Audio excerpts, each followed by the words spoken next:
All right. Well, welcome to the weekly for May the 23rd, 2022. Pastor Bob here alongside Pastor Dave. If you're joining us out there on Facebook, say hello.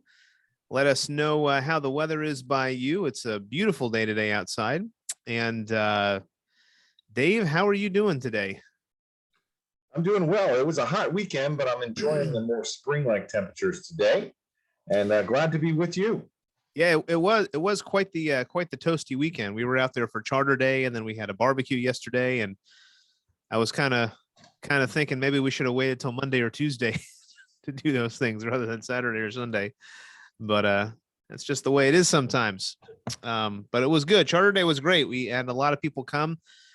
If you didn't make it to our booth at Charter Day in downtown Basking Ridge, we had the Papa Shot basketball, shot thing that was a huge hit. Apparently, Scott told me that we were one of the most popular booths at all of Charter Day. So we're, making our footprint felt over there. Yeah. And Dave, how many did you get in the Papa Shot? How many did you get in? We were It trying to. was How many can you get in embarrassing, 30 seconds? Not as many as you. I think I got 6 or 7.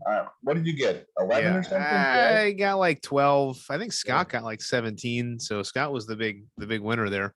My game was way off. I was not doing as well as the Warriors have been doing. That's for sure, man.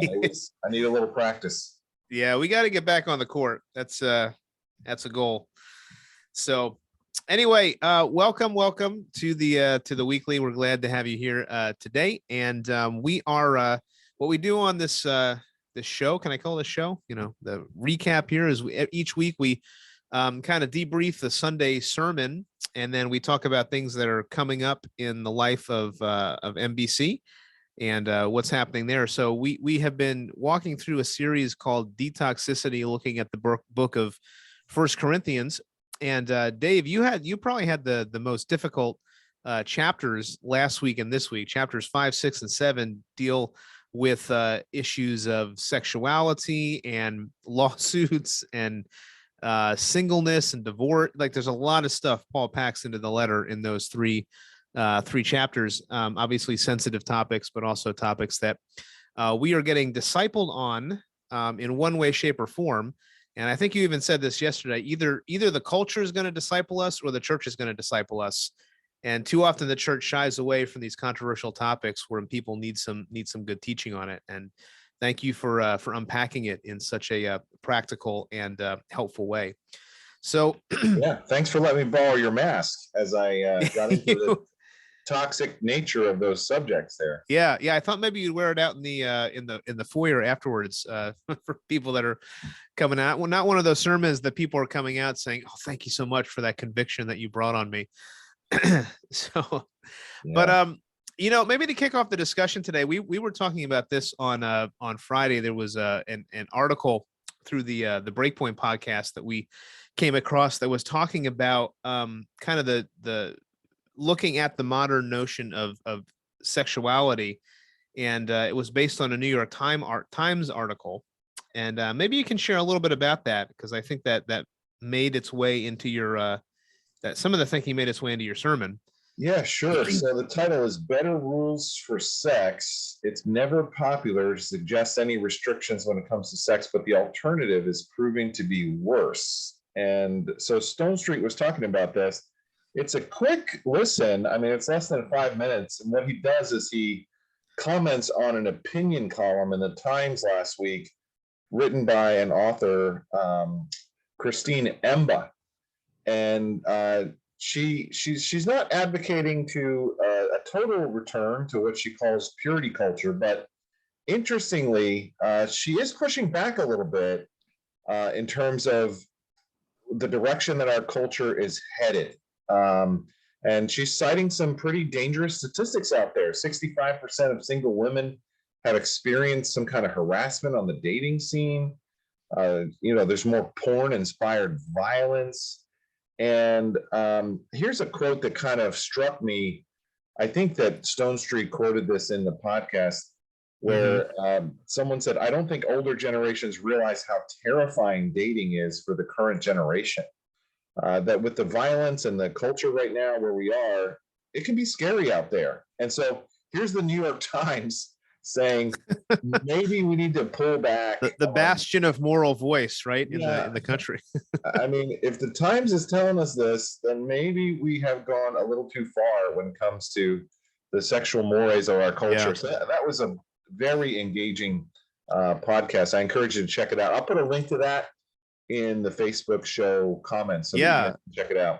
Yeah. So the toxic topic that you were covering was toxic romance. And you covered 4 major sections. The first one dealing with immorality or intimacy. Was it intimacy or immorality that you covered? I called it intimacy, but you're talking about the same topic there. That's right. Chapter 6, the whole idea of fleeing from sexual immorality. You kind of laid the groundwork there. Then you talked about marriage and then singleness and divorce, which is a lot to cover in one message, but they obviously are intricately linked. So, maybe we can chat through each one of those topics. What did you think was was there one that was more important or more foundational than the other 4, or one that leads to the other ones? How did you think through that as you were looking through the passage? How does Paul get at it? Yeah, well, it's interesting. You're the one who divided up Corinthians the way we've done it. And most people put chapter 6 sort of all by itself. But in this particular unit, it was combined. And I kind of like the way it was combined. There's a structural marker in chapter 7, verse 1, where Paul starts to answer the audience questions. There's a technical term there, now concerning. But I kind of like backing it up to the end of chapter 6 and setting up the immorality piece, because the link there is such that Paul is strong against porneia, or any kind of sexual behavior outside of the Genesis chapter 2 ideal. And so some people had a misunderstanding about that and said maybe even in marriage we shouldn't be engaging in this. And so that's when Paul begins to correct their overly conservative stance about sexual immorality in chapter 7. So what we said was, if chapter 6 was correcting the progressive mindset, chapter 7 was correcting the more ultra prudish conservative mindset. Right. And so he kind of gets everybody in those 2 chapters. So they kind of fit together nicely, and you can see how they're related. Yeah. So, we can chat about marriage if you want, but I think the last 2 topics that you covered in the message are ones that are typically not talked about as much or at length in the church, and that is the topic of singleness and the topic of divorce. Because I think both, especially in the church subculture, are really sensitive. And it's, you want to incorporate nuance and you want to be caring, but you also want to, follow the Holy Spirit and bring in conviction. And again, I thought you did that really well. So what was your thinking on let's talk about singleness for a second. What was, why do you think people don't talk about singleness that much? What are some misconceptions of singleness within the church? You kind of got into a little bit of that in the message. Is there anything that you would add to that for our talk here? Yeah. Well, you and I were talking about how in the early church, or maybe throughout church history, it used to be that there was a preference to living a single lifestyle with an exception for marriage. And we've done a 180 in our culture in modern day America, and kind of made marriage and the family the normal baseline, and then made an exception out of singleness. But when we think about some of the heroes of church history, the Apostle Paul, the Lord Jesus himself, and many, many wonderful missionaries who have chosen this lifestyle of commitment to celibacy unto Christ for their lifetime, there's a lot of wonderful examples that we can find of people who have committed their life to God in that way. And I think our culture has sort of just made up this idea that in order to be fulfilled, in order for me to really have an identity that is meaningful and valuable, then I've got to find a marriage partner. That's a toxic idea that the scriptures don't necessarily advocate. Nothing wrong with marriage, but I don't know. Would you add anything to that in your experience or in your travels and working with youth or youth ministry, the pressure that people feel to make sure they find a mate as soon as possible, or maybe even in your own Well, life, you feel the pressure to, you know, yeah. Yeah, well, I think a couple things, and there's a flip side, like two sides of a coin with it. So yeah, I do think first in the Christian subculture, there definitely is a pressure um to find and get married as soon as you can. I didn't get married till I was 32, and we often, my friends and I would often joke that once you got above 25, and I don't know if that was like some arbitrary number that got just kind of culturally inserted, but people start to look at you like, kind of, what's the matter with you? How come you haven't found somebody? Um, so I think there is kind of an artificial pressure for people that gets put in there, especially if you go to like Christian college or Christian graduate school or whatever it is. Um, now the flip side of that is that there are people, I think, that delay getting married for you know for I think some of the wrong reasons, right? So, they might have somebody they're afraid of commitment, or for there could be other reasons. People probably think that you need to wait longer, you need to be financially secure, you need to be this and that, and those things are not bad things, but that's not necessarily a reason to not get married. Then you wind up dating somebody for long term and stringing them along. So I think there is, yes, a pressure to get married early that is unhealthy. There's also a delay in marriage of some people that can also be unhealthy. Um, there's a balance, and the truth is that each person has to, I think, evaluate where they are, how what who the Lord has brought to them, and how mature they are, and if they're ready. So those are some things that you have to kind of discern with the Lord and with some people that care about you. But there definitely can be an unhealthy side of both coins, I think, with that. And we were talking a little bit about that in your run through. And I think you mentioned both of those in there in the message. Yeah. So I would add both those two things in there. That's good. And one of the scriptures that I wish I could have spent more time on is Matthew 19, which is Jesus teaching on marriage and divorce. And we went through the first, 8 or 9 verses here, and how he teaches about the permanent model of marriage. But then right after that, in verse 10, the disciples say, if this is the situation between a husband and wife, it's better not to marry. And this is where he says, and when's the last time you heard a sermon on this? Jesus said, not everyone can accept this word, but only those to whom it has been given. For there are eunuchs who are born that way, and there are eunuchs who've been made eunuchs by others, and there are those who choose to live like eunuchs for the sake of the kingdom of heaven. The one who can accept this should accept it. And so this is right from the Lord Jesus. He's teaching this right here, that there's an option in life to choose the life of celibacy. And there's promises made in the Bible. Like, I didn't get into this either, but like in Isaiah, it talks about the eunuch, and he says, let no eunuch say that I'm a dry tree, but God's going to give you an inheritance better than many sons and daughters. And so there's other ways, I think, to devote our lives to God besides having a spouse and a family. That's a wonderful thing. Not going to take away from that. That's the life I've chosen. I mean, it's a blessing, but there's other decisions. And I think our single brothers and sisters need to feel affirmed in their decisions to choose to serve God that way too. And most of 1 Corinthians 7 is about that. Yeah, Paul is basically saying, hey, this is a rough time. If you can handle this teaching, I would encourage you to stay as you are. He continually says this. And so we spent a lot of time talking about that yesterday, because we don't often talk about that. Yeah, I think on the flip side of that too, so you're mentioning the people that are choosing to be single. There's also people that and I would say there was a season of my life very much where I felt this way. I really, you really want to be married, you just haven't found the right person. So there's people that are single and disgruntled. And culturally speaking, I do think there is can be an idolatry of romance out there, and we take our cues for what relationships should look like from the Hollywood, happy ever ending story. And that's also something to watch out for as well, because what happens is then you get married, and then you start to think that person is going to fulfill all of the deficiencies that are within you.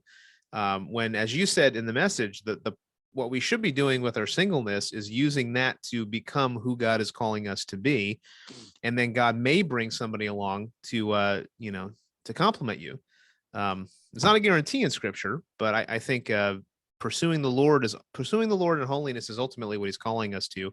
And marriage is a good desire, but it should not become an ultimate desire. Yeah. Just checking the comment feed. Karen had a question here about singleness. She said, what if one's singleness is from having been repeatedly hurt in relationships? And that can happen too. We can begin to protect ourselves, and we can begin to isolate ourselves, sometimes in an unhealthy way, not necessarily because we're choosing celibacy for the kingdom, but because we're acting out of self-preservation. And so for that person, we would encourage them to pursue counseling, pursue God, Christ-centered therapy, and receive the healing from God from those wounds, and come alongside of them and help them understand what healthy boundaries are and how not to get hurt again, and continue to repeat the same patterns in their lifestyle. But singleness is an option. We have to remember there's disgruntled single people out there, Bob, like you said. There's also disgruntled married people out there too. I was going to say, right? So like, right. We have to remember that marriage is not an eternal state, right? It's not the greatest good. Marriage is a gift. Celibacy can be a gift. Being married can be wonderful. Being single, even for a season, can be wonderful. Both provide opportunities to serve the Lord. And whichever is your decision or whichever is your gift, we would encourage you to pursue it with all your heart. That's right. Yeah. I mean, you can, a lot of single people would say, I feel very lonely, but I got, there's definitely a lot of people out there that can feel very lonely even within a marriage, because they feel like, I'm here. This person is not caring for me as they should. Our relationship broke down a long time ago. So and obviously all those things need to be healed and worked on.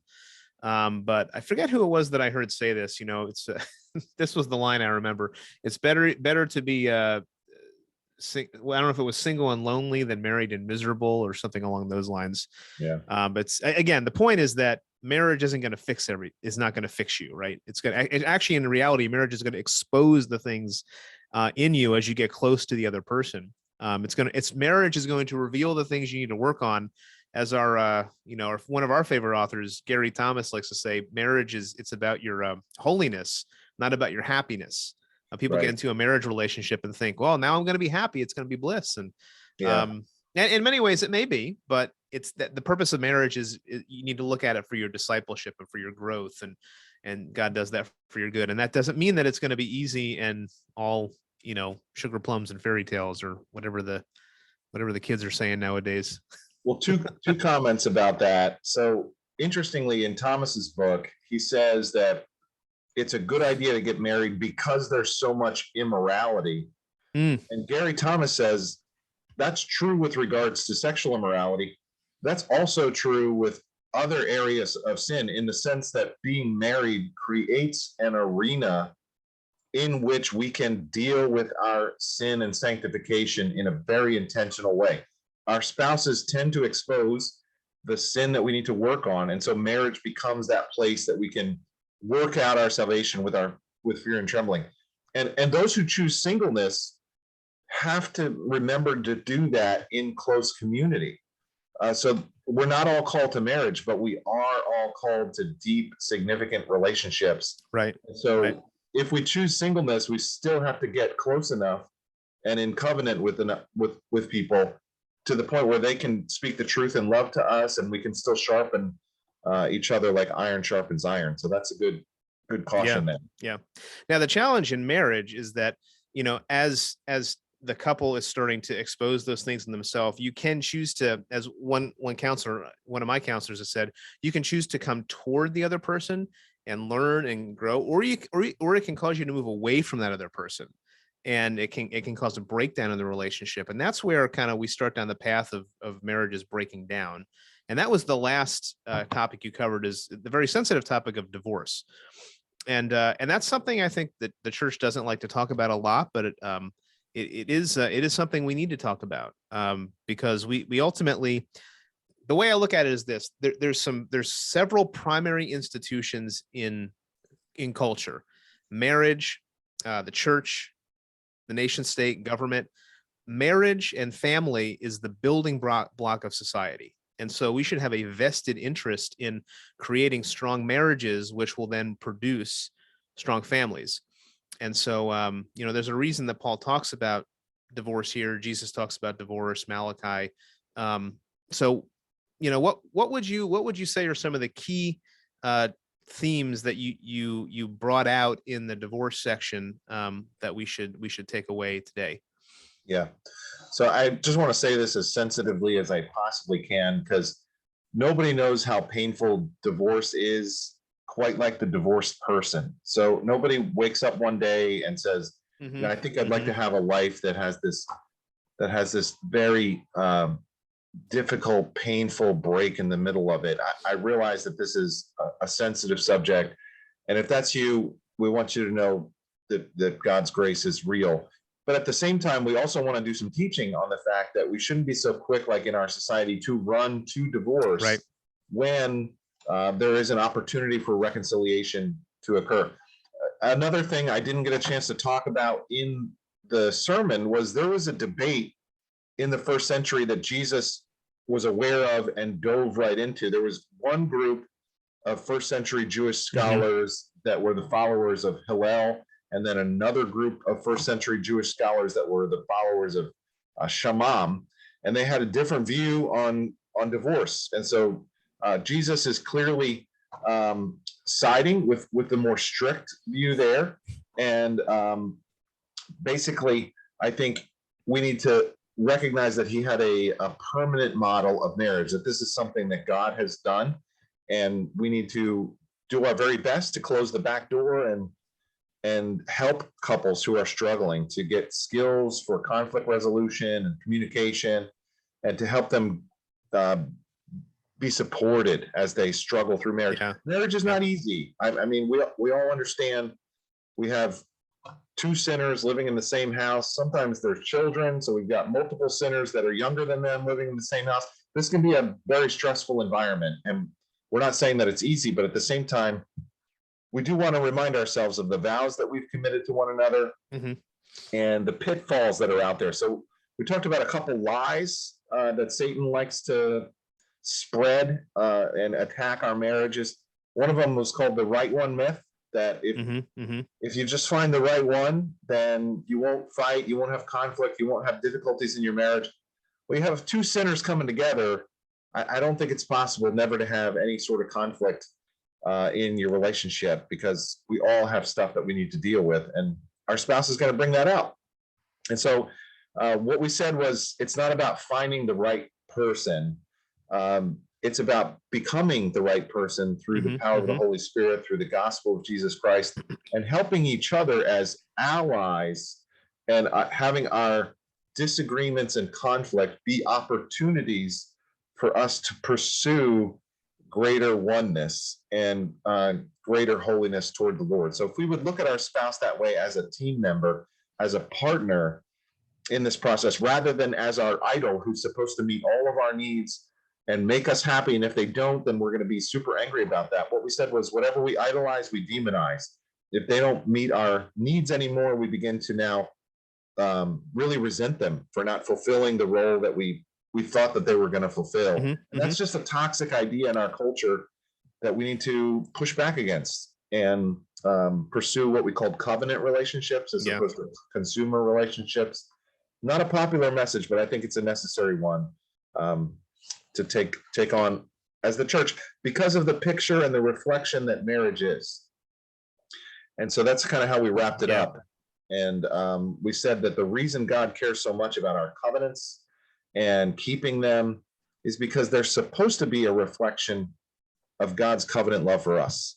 That marriage is a picture of heaven, that marriage is a picture of the unity between the bride and the groom one day in glory.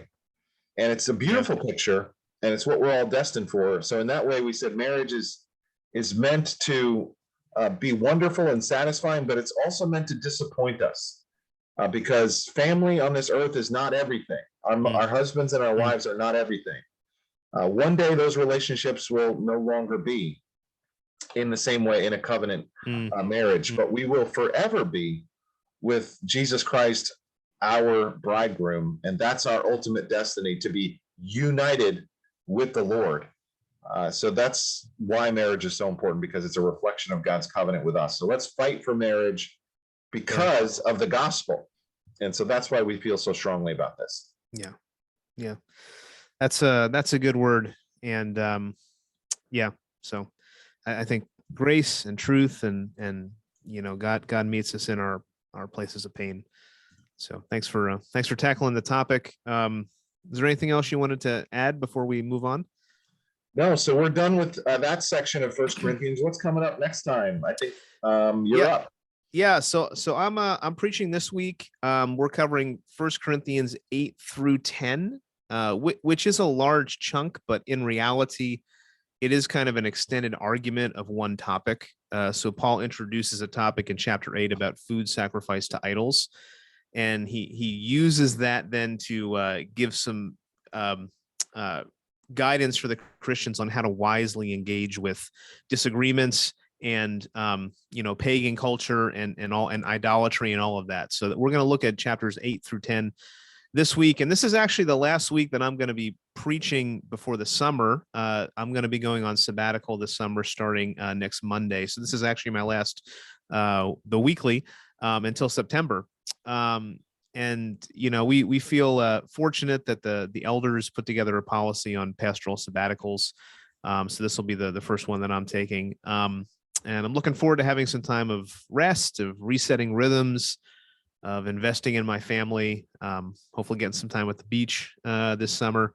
And, we feel really fortunate about that. Rest is a good thing. And I think it's a thing that is not valued as much as it should be in our American culture.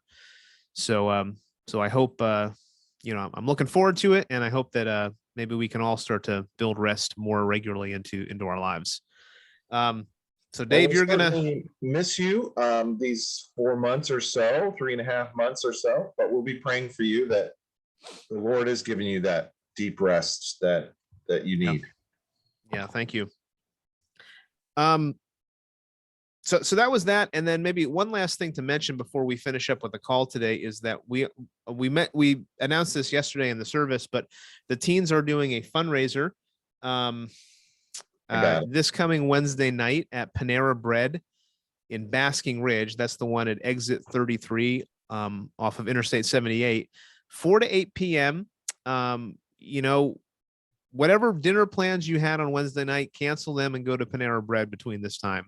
So basically the way that this works out is that you go in, get your food at this Panera, let them know that you're there for the fundraiser, and then they donate a certain portion of their sales toward the teen trip. They're going to be going to Kentucky this summer. And we really care about teens going on mission. It teaches them to trust in the Lord, to serve. And so that's an important part of what we do here at NBC. You can go in person. You can, print off this flyer.